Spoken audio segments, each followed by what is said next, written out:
1563 AD, year 13 of the reign of Banyang, king of Burma. The tiger rules the forest, but he is always hungry. It is the same with me as I look to the Thai kingdoms of the east. I have ruled for 13 years, but how am I the Chakravarti if I am only king of Burma? Ayutthaya is the strongest of the Thai kingdoms. Her king, Chakravat, has defied me for too long. He encourages the rebellion of one of my vassals, the king of Lan Na. Even now, he sends his daughter to marry the ruler of the kingdom of Lan Shang in exchange for an alliance against me. But these schemes alone do not drive me to war. I know that Chakravat has 7 white elephants, a symbol of luck and divine favor. Already I hear the murmurs in the court. People with more spirit than sense whisper that if I truly am the Chakravarti, why would the Nats have blessed Chakravat with the elephants? I cannot allow this Thai king, nor the Nats themselves, to defy me. I will send my armies east, but they will not just bring war. I will send Buddhist monks with them to carry the word of my blessed Buddhist rule.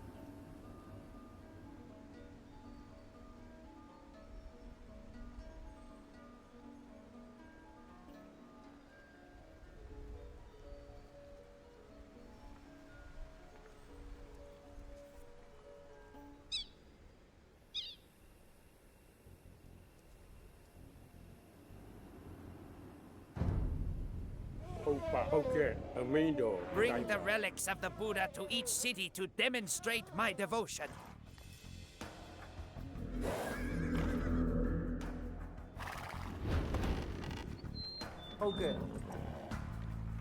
Okay. Jay naman.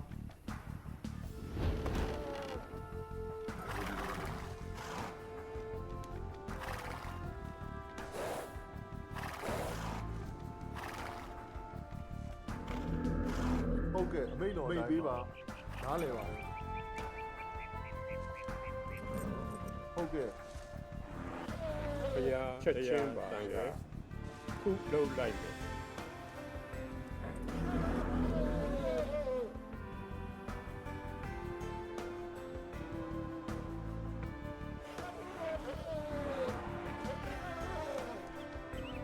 ဟုတ်ကဲ့ချက်ချင်းပါလှုပ်လိုက်တယ်ကျွန်တော်သွားနေပါနားလည်ပါတယ်ဟုတ်ကဲ့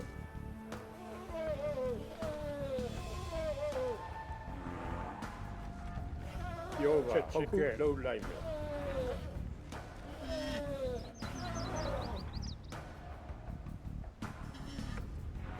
အမင်းတော်ဟုတ်တိုင်းပါဟုတ်ကဲ့လှုပ်လိုက်မယ်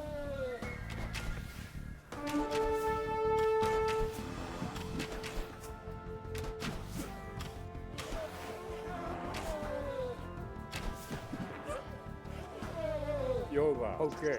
ဟုတ်ပါ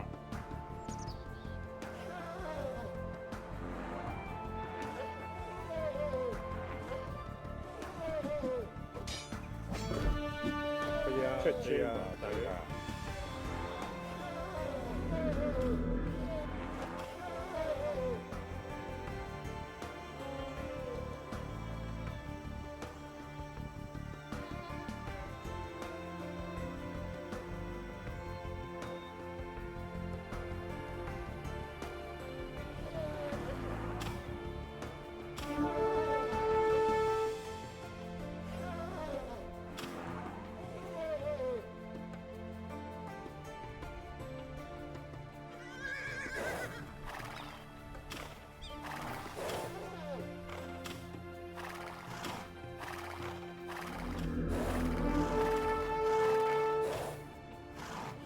ပြောပါ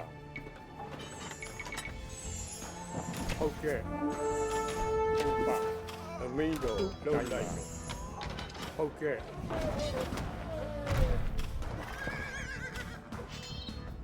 ဘုရားချက်ချင်းလုံးလိုက်ပါချက်ချင်းဟုတ်ကဲ့ပြောပါဘုရားတရားတန်ခါ ဟုတ်ကဲ့တော့သွားနေပါလက်နဲ့ယူကြ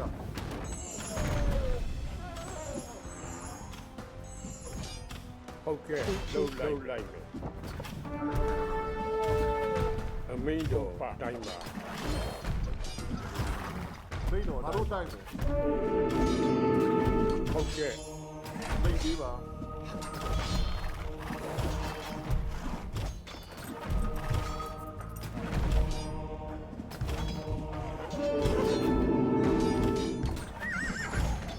အမင်းတို့တိုင်းပါ မိတော့တိုက် ဘုရားတရားတန်ခါပြောပါဟုတ်ကဲ့ချက်ချင်းပါပဲ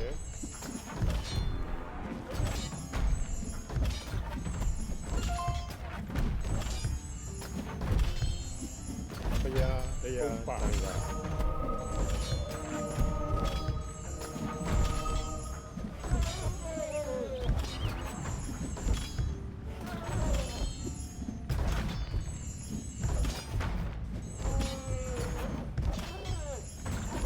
ပြောပါ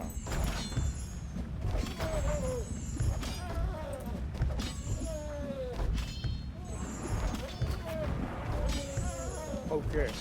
ချက်ချင်းပါအမင်းတို့တိုင်းလိုက်ဘုရားတရားတိုင်းက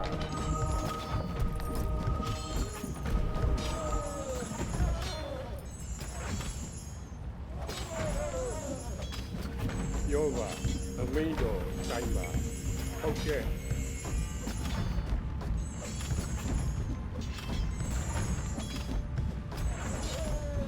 အမင်းတို့တိုင်းပါဟုတ်ပါဘုရားဟုတ်ကဲ့ရာသံဃာဟုတ်ကဲ့ချက်ချင်းပါပဲဟုတ်ပါဟုတ်ကဲ့ခုလုံးလိုက်မယ်ဟုတ်ကဲ့ပြောပါဟုတ်ပါချက်ချင်းပါပဲဘုရားလုံးလိုက်သံဃာအမင်းတို့ဟုတ်ကဲ့လုံးလုံးပါဟုတ်ပါချက်ချင်းပါဟုတ်ကဲ့အမင်းတို့တိုင်းပါ The Thai prince has been reminded of the Eightfold Path. His men laid down their spears. ပြောပါဟုတ်ကဲ့ဘုရားတရားချင်းပါပဲ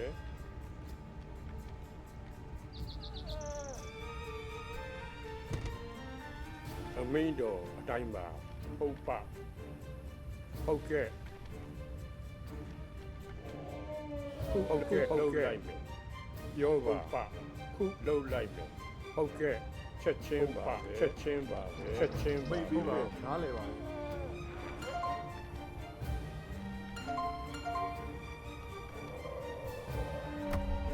With this city, we can train reinforcements.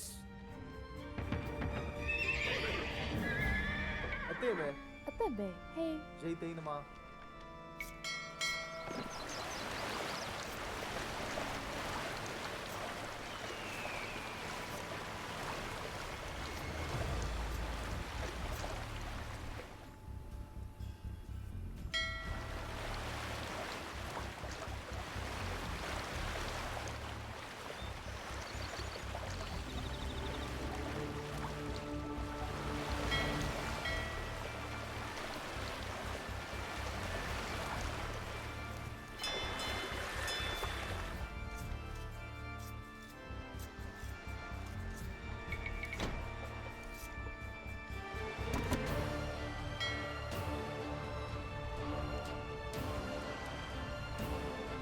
ဘုရားပြောပါဟုတ်ကဲ့ချက်ချင်းလိုက်အမင်းတို့တရားသံဃာ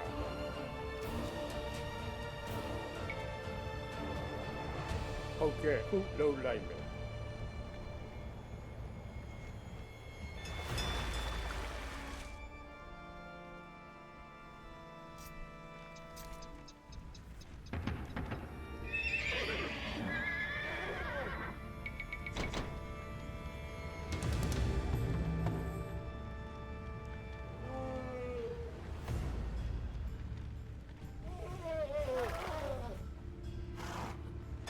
ဟုတ်ကဲ့ ဘုရားတရားတန်ခါ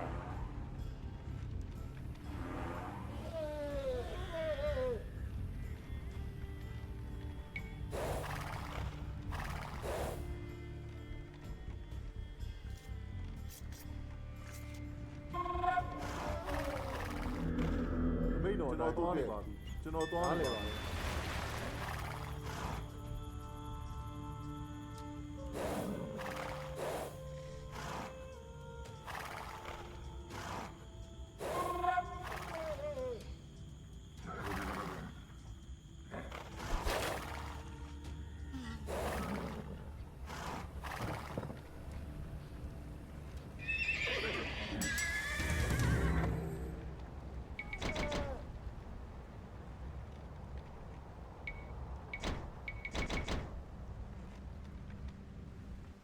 အမိန်ပေးပါ ဟုတ်ကဲ့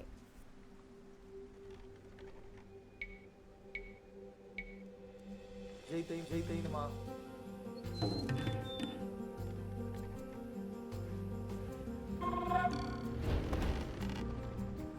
ပြောပါအမိန်တော်အတိုင်းပါ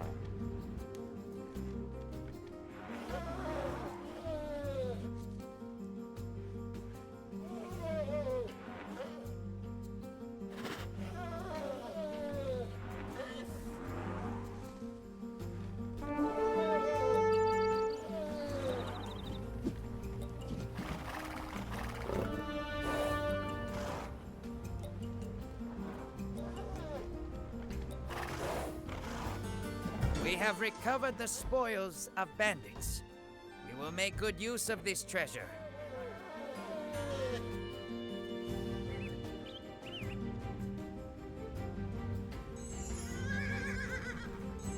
ဟုတ်ကဲ့ဟုတ်ပါဟုတ်ပါ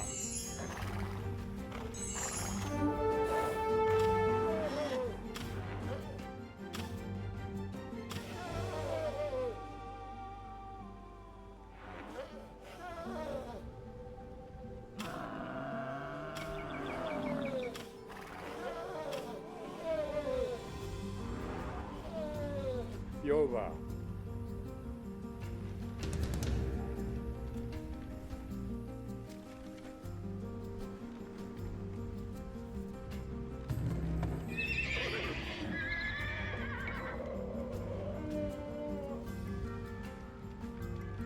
အမိန်တော်အတိုင်းပါဟုတ်ကဲ့ချက်ချင်းပါလှုပ်လိုက်ဟုတ်ကဲ့ ဟုတ်ကဲ့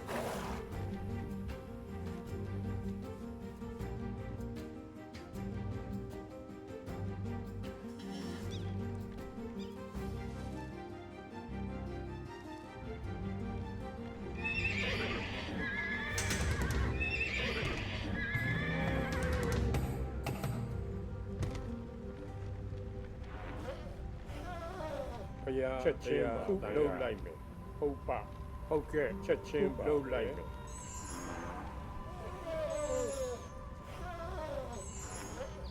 အမိန်တော်ဟုတ်ကဲ့တိုင်းပါ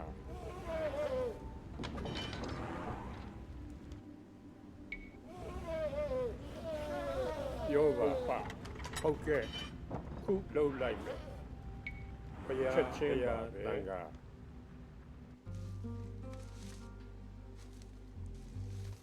ဟေးကျွန်တော်သွားနေပါမှန်ပါဟုတ်ကဲ့ကျွန်တော်လှုပ်လိုက်ကျွန်တော်သွားနေပါမှန်ပါကျွန်တော်လှုပ်လိုက်မယ်မှန်ပါဟုတ်ကဲ့ရိတ်သိမ်းသမား ဟုတ်ကဲ့ဟုတ်ကဲ့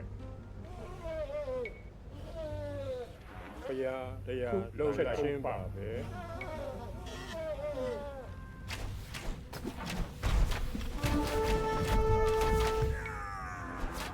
ဟုတ်ကဲ့ဟုတ်ကဲ့ချင်းပါပဲလှုပ်လိုက်ပြောပါဟုတ်ပါဟုတ်ကဲ့အမိန်တော်ဟုတ်တိုင်းပါလှုပ်လိုက်မယ်ဟုတ်ကဲ့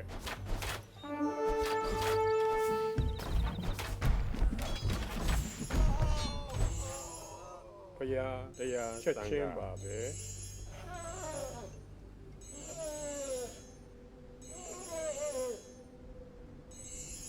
ပြောပါ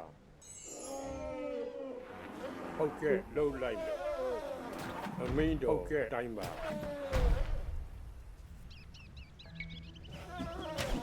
ဟုတ်ကဲ့ချက်ချင်းပါလှုပ်လိုက်ချက်ချင်းပါပြောပါဖယားဟုတ်ကဲ့ဟုတ်ပါက Kill the gnat enchantress quickly before she bewitches the men. ဟုတ်ကဲ့ပါချက်ချင်းပါပဲ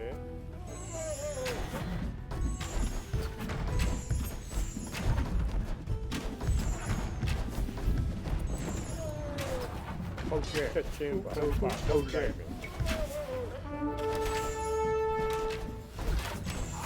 အမင်းတို့ချက်တိုင်းဟုတ်ကဲ့လှုပ်လိုက်မယ်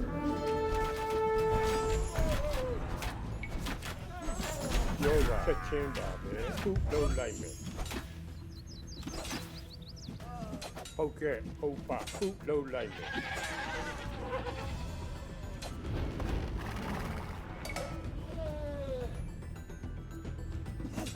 ဖယားယောဂချက်ချင်းပါပဲဟုတ်ပါ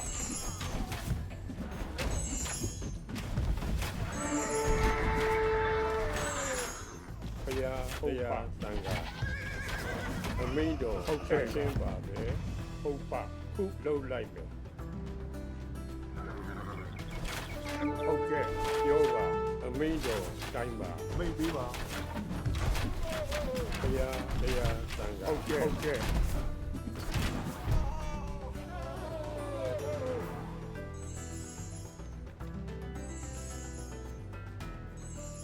ဖယားတန်ခါဟုတ်ကဲ့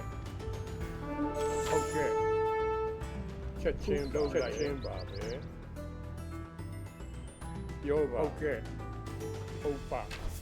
အမင်းတော်တိုင်းပါဖယားလိုက်ဟုတ်ပါ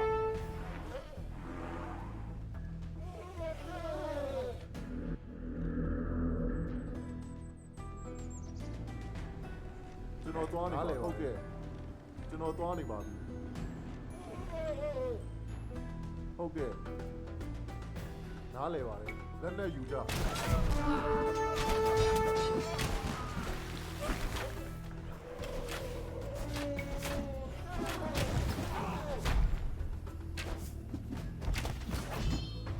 အမင်းတော်အတိုင်းပါ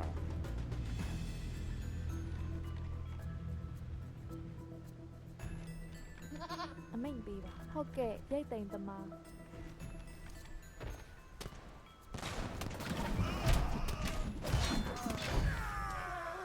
ပြောပါ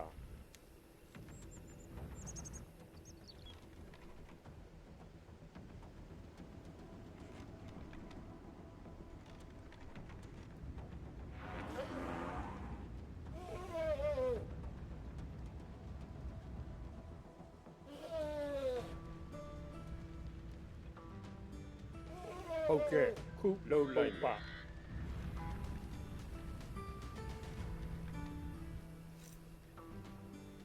အသက်ပဲဟေးအမိန်ပေးပါဟုတ်ကဲ့ ကျွန်တော်သွားနေပါ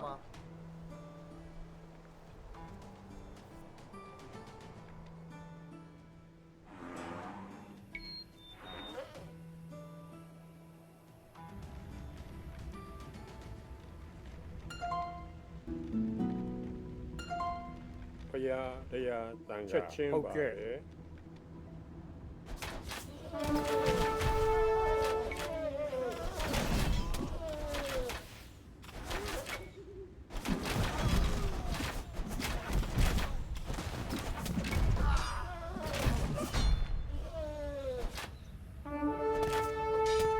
We have recovered the spoils of bandits. We will make good use of this treasure.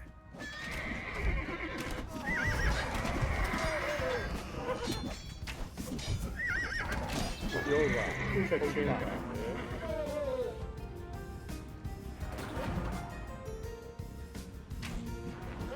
Kill the gnat enchantress quickly before she bewitches the men.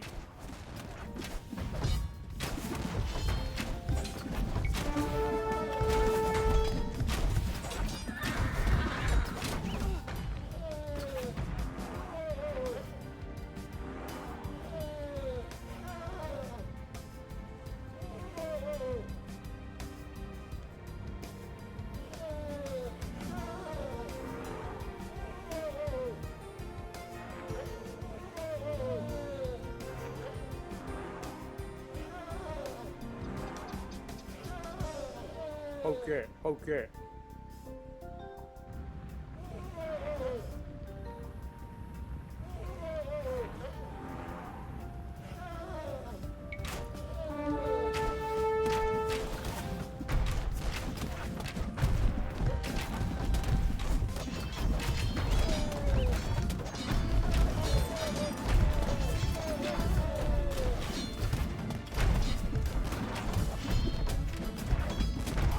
Take the princess away and confiscate the dowry. ငါတို့တိုင်းတက်ကြငါတို့တိုင်းတက်ကြ အမိန်တော်တိုင်းပါသူ့လှုပ်လိုက်မယ်ချက်ချင်းပါပဲပြောပါ အမိန်တော်အတိုင်းပါ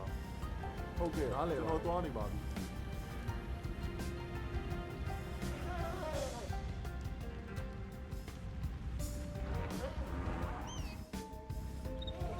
အမိန်ချက်ချင်းတိုင်းပါ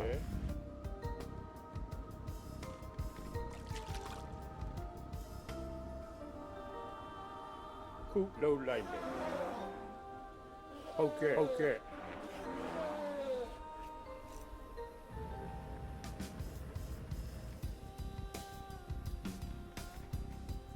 အမိန်ပေးပါကျွန်တော်လှုပ်လိုက်ဟုတ်ကဲ့မှန်ပါ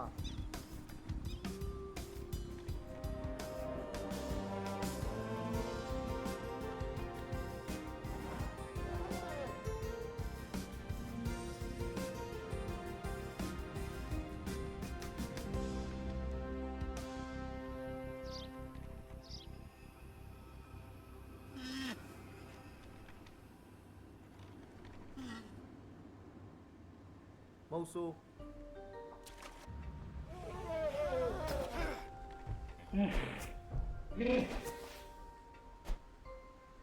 အသက်ပဲမှန်ပါတခုတ်သမား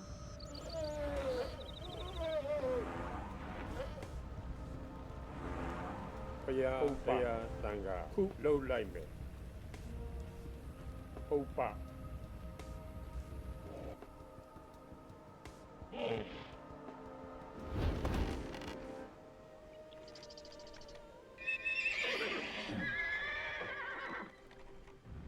အမိန်တော်အတိုင်းပါ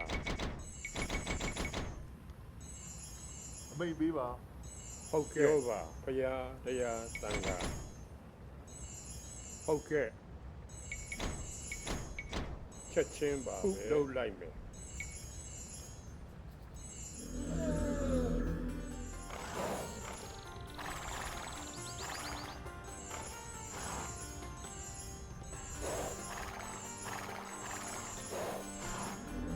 ဟုတ်ကဲ့ဟုတ်ကဲ့ကျွန်တော်သွားနေပါပြီကျွန်တော်သွားနေပါပြီ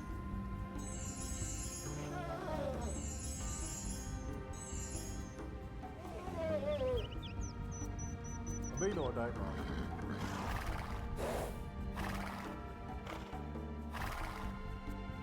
အမိန်တော်အတိုင်းပါဘုရားတရားပြောပါဟုတ်ကဲ့ချက်ချင်းပါပဲဘုရားတရားတန်ခါဟုတ်ကဲ့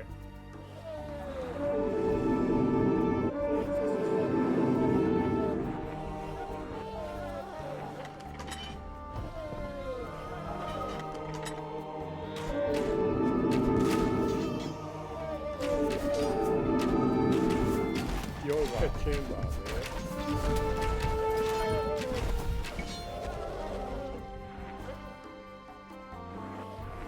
အမိန်တော်ဟုတ်တိုင်းပါခုလှုပ်လိုက်မယ်ဟုတ်ကဲ့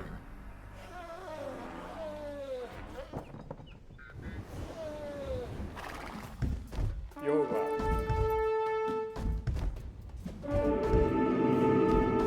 ဟုတ်ကဲ့လက်နဲ့ယူကြငါတို့တိုင်တော့ကြလက်နဲ့ယူကြဟုတ်ကဲ့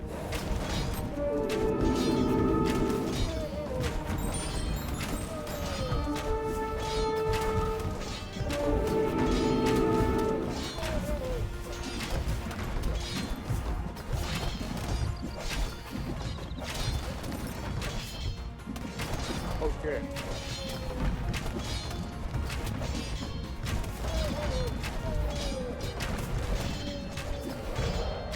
အ မင်းတော်တိုင်းပါ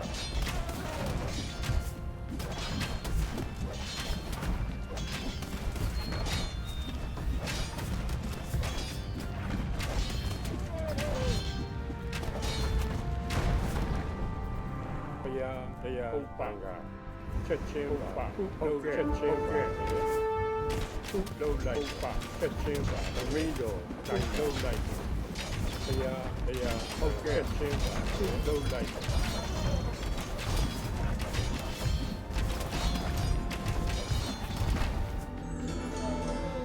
ဟုတ်ကဲ့ချက်ချင်းပါပဲဟုတ်ကဲ့ဟုတ်ပါ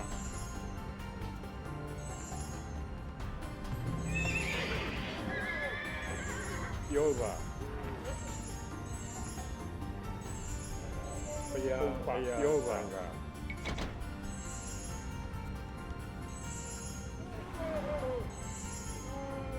အမင်းတော်ဟုတ်ကဲ့ချက်ချင်းပါလုံးလိုက်မယ်ခုလုံးလိုက်ဟုတ်ကဲ့ချက်ချင်းပါပဲလုံးလိုက်မယ်ဟုတ်ပါ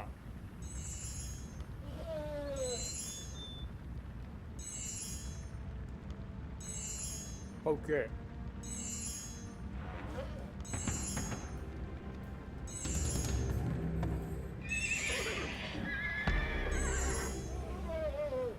ဟေး အမိတ်ပေးပါ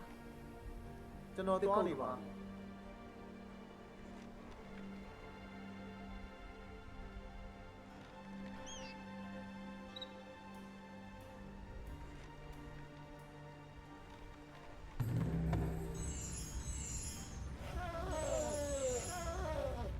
ယောဂ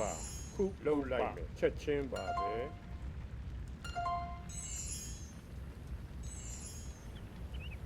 ခုလုံးလိုက်ဟုတ်ကဲ့ချက်ချင်းပါပဲဘုရားဟုတ်ကဲ့တန်ခါအမင်းတော်ချင်းတိုင်းပါ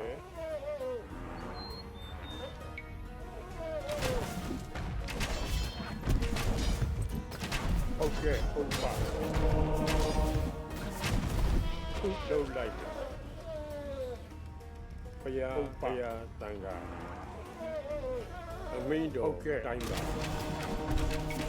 ယောဂဟုတ်ကဲ့လုံးလိုက်ချက်ချင်းအမင်းတော်တိုင်းပါဟုတ်ကဲ့ယောဂဘုရားဘုရားတန်ခါဟုတ်ပါ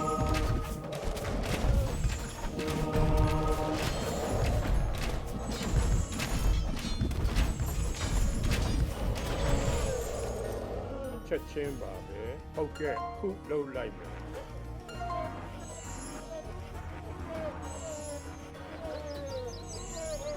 ယောဟုတ်ကဲ့ဟုတ်ပါချက်ချင်းပါပဲ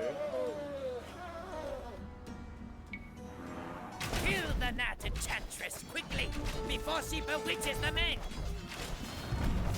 The gnats have been driven from the land. Over their remains, I will build statues Okay. of the Buddha.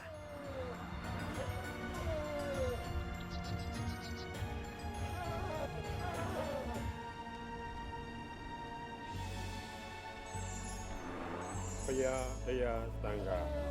အမင်းတော်လုံးလိုက်ပါဟုတ်ပါယောဂဟုတ်ကဲ့ဟုတ်ပါ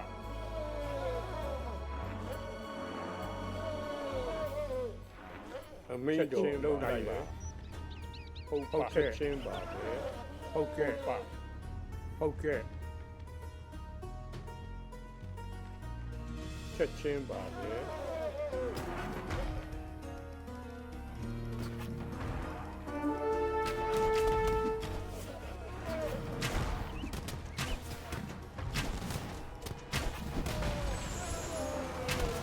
ဟုတ်ကဲ့ဟုတ်ကဲ့ယောဂအမင်းတို့ချက်ချင်းပါပဲခုလှုပ်လိုက်မယ်ဟုတ်ကဲ့ခုဟုတ်ကဲ့ချင်းပါပဲဟုတ်ကဲ့ဟုတ်ကဲ့ဟုတ်ပါ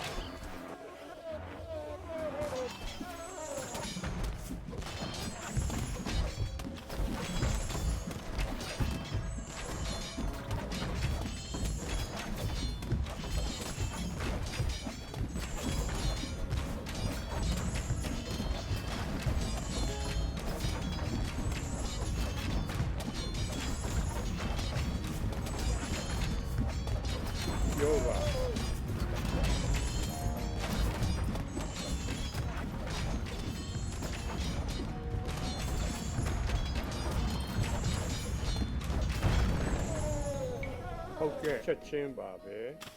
ခုလုံးလိုက်ဘုရားချက်ချင်းရယောဂချက်ချင်းဟုတ်ချက်ချင်းချက်ချင်းဟုတ်ကဲ့ A just king is magnanimous in victory. I permit conquered princes to serve me.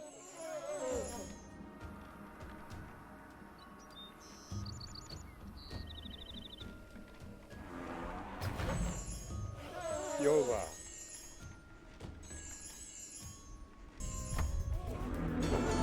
ရားလုံးလိုက်ချက်ချင်းပါပဲဟုတ်ပါချက်ချင်းပါပဲ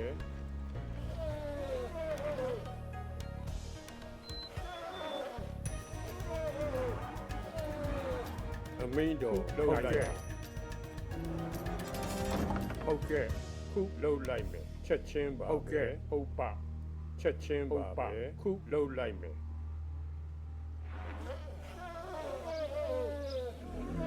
မိတ်ပေးလိုက်ပါတယ်ဟုတ်ကဲ့ကျွန်တော်သွားနေပါပြီ ဘုရားတရားတန်ခါ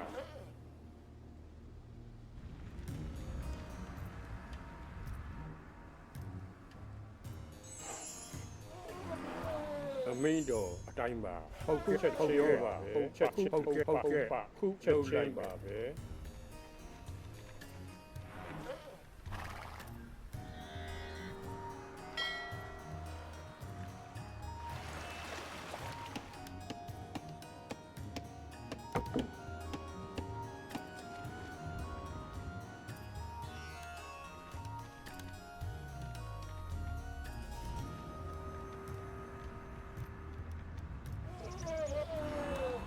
နားလေပါ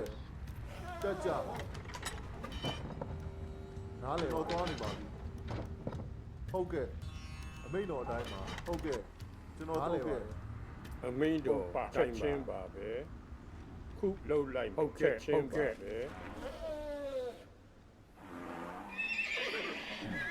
ဟုတ်ပါခုလုံးလိုက်မယ်ဟုတ်ကဲ့ချင်းပါလုံးလိုက်မယ်ဟုတ်ကဲ့ဟုတ်ပါဟုတ်ကဲ့ချက်ချက်လုံးဟုတ်ကဲ့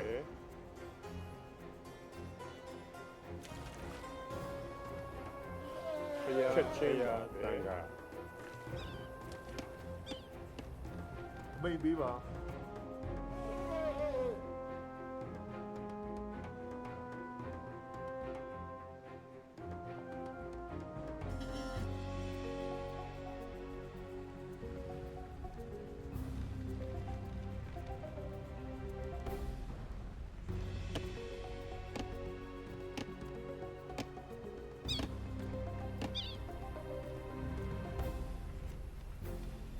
ဟေး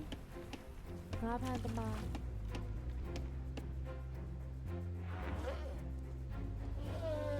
ဟုတ်ကဲ့ဟုတ်ကဲ့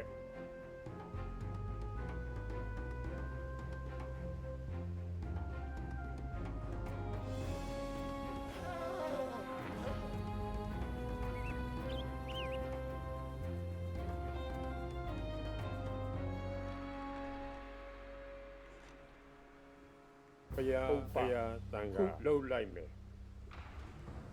ချက်ချင်းဟုတ်ကဲ့ဟုတ်ကဲ့ချက်ချင်းပါပဲဟုတ်ပါခုလှုပ်လိုက်ဟုတ်ကဲ့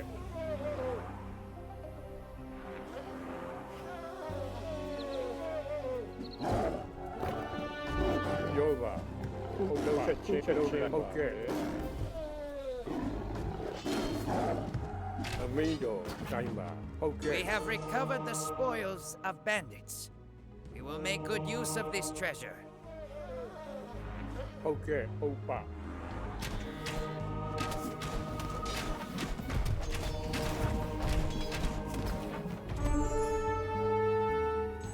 အမင်းတော်အတိုင်းပါဘုရားဟုတ်ပါချက်ချင်းပါပဲယောပါအမင်းတော်အတိုင်းပါဘုရားဟုတ်ကဲ့လုံးယောပါဟုတ်ကဲ့ချက်ချင်းပါပဲ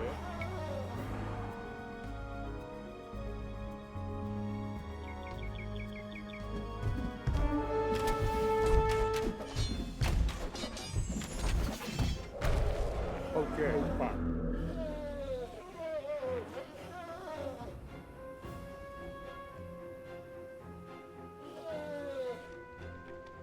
ဘုရား တရားချက်ချင်းပါတန်ခါ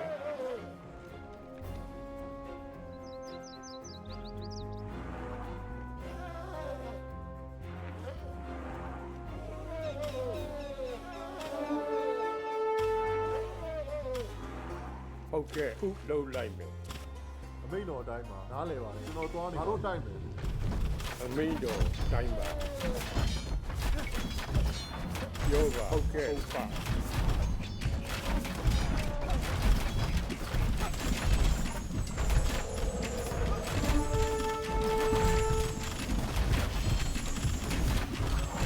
တရားချက်ချင်းပါတန်ခါ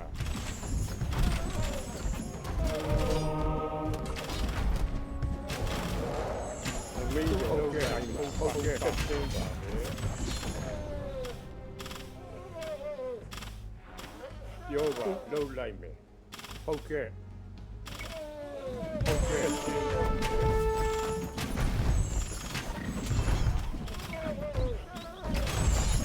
တရားတန်ခါလှုပ်လိုက်မယ်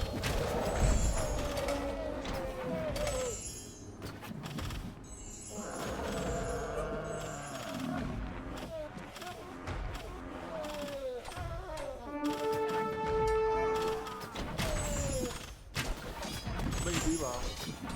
ဟုတ်ကဲ့လက်နဲ့ယူကြ ဟုတ်ကဲ့အမင်းတို့တိုင်းပါ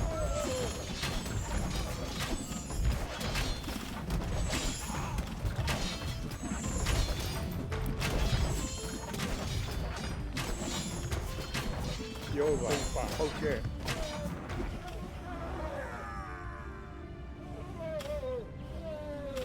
တရားပါတန်ခါ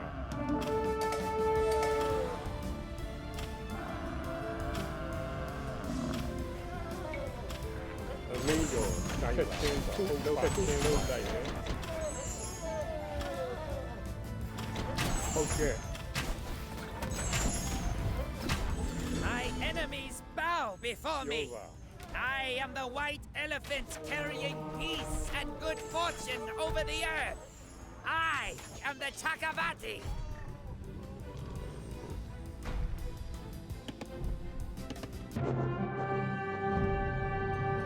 I have conquered my enemies and made them bow before me. I have purged the land of the Nats, building stupas and monasteries where once the spirits ruled. I am the conqueror of the 10 directions. I am master of all between the foothills of Tibet and the waters of Malacca, between the plains of India and the mountain jungle of Vietnam. The kings of Sri Lanka and Portugal send me gifts from across the ocean. The emperors of India and China call me their equal. My life will be written in the legends of 3 nations for centuries. I am Banyang. I am the Chakravati.